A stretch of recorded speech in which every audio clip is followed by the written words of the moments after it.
আপনারা এই দুনিয়াতে যদি স্বাধীনভাবে শান্তিতে থাকতে চান, এই নীতি আদর্শ ইসলাম ছাড়া অন্য কোনো নীতি আদর্শের মাধ্যমে শান্তিতে থাকার সশব্দটুকু আপনারা দেখতে পাবেন। জাতীয় নির্বাচন 2026 আমি 100% মনের দিক থেকে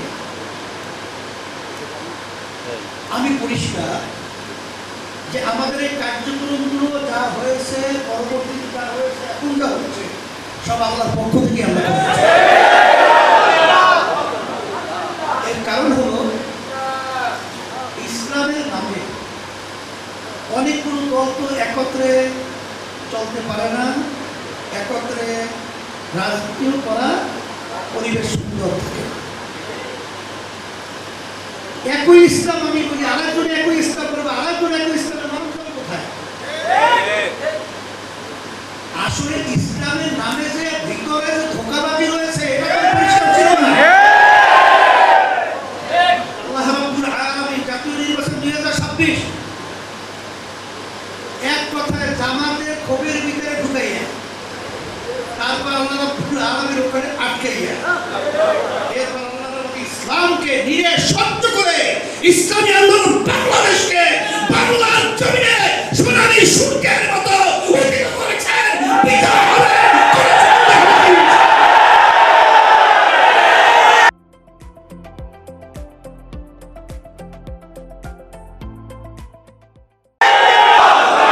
আমি পরিষ্কার বলতে চাই যে বর্তমানে ইসলামী আন্দোলন বাংলাদেশ ছাড়া যারা ইসলামের নাম ব্যবহার করে তারা কিন্তু ইসলামী দল পরিচয় দেওয়ার শক্তি যদি নাই থাকে, আমি আমার ভাইদেরকে বলবো, আমার নেতাকর্মী সমর্থক, আমার মা বোনদেরকে আমার কথা শুনে থাকতে বলবো, আমরা কেউই ছাড়বো না। কিন্তু আজকে আর কতদিন আমার সেই মায়ের কান্না শুনতে হবে যে আজকে আমি আর কয়েকদিন পর্যন্ত আমার সন্তান আমাকে মা বলে ডাক দেয় না। আর কতদিন আমাদের আশরাফুল মাহমুদার মানুষগুলো রাস্তায় পাখির মতো এইভাবে পড়ে থাকবে, গুলিবিদ্ধ হবে।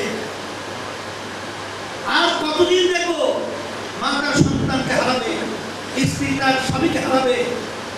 আর কতদিন দেখবো আমাদের দেশের টাকাগুলো দেশে পাচার হবে। কতদিন দেখবো যে আমাদের দেশের মানুষগুলো নিরপরাধ লক্ষ লক্ষ আমার ভাই দেখবে আজকে মিথ্যা কেসের মাধ্যমে তাদের সংসার বিলীন হতে আমরা দেখেছি। নিরপরাধ মানুষগুলোকে ফাঁসির রশিতে আমরা ঝুলতে দেখেছি। এই জন্যই অনেক সময় বলে থাকে আমাদের আইনুদ্দিন আল আজাদ রহমাতুল্লাহি আলাইহি, তিনি বলেছিলেন, কি বলেছিলেন? তিনি বলেছিলেন শ্রীগানের মতো 1000 বছর বেশি করে লাগবে না।